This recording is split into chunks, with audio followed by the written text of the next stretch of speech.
Buongiorno e ben ritrovati con l'informazione flash di newsicilia.it. Il Consiglio dei Ministri si riunirà lunedì nel primo pomeriggio per deliberare la dichiarazione dello stato di emergenza nazionale nei territori colpiti dall'eccezionale ondata di maltempo.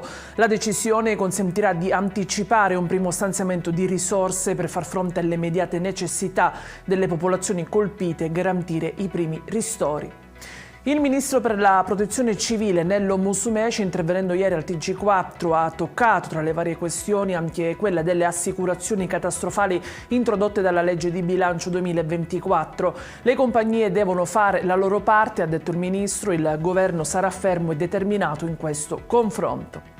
E ancora visita del presidente della regione Renato Schifani oggi a Catania per fare il punto sui danni del maltempo. Ieri il governatore si è recato a Messina, dove ha anche richiamato l'attenzione sugli effetti del cambiamento climatico. Dovremo adeguarci a questa nuova realtà tutelando le coste e i centri abitati per evitare che tragedie simili si ripetano in futuro, ha detto il presidente.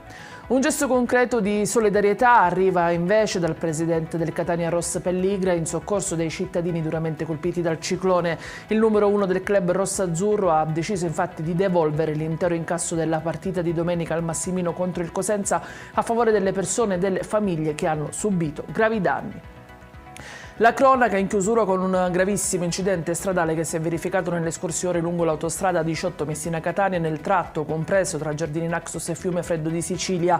Il conducente di un'auto è uscito fuori strada terminando la propria corsa oltre la carreggiata. I vigili del fuoco hanno lavorato a lungo per estrarre l'uomo rimasto incastrato tra le lamiere e che successivamente è stato trasferito nell'isoccorso al Policlinico di Catania in codice rosso.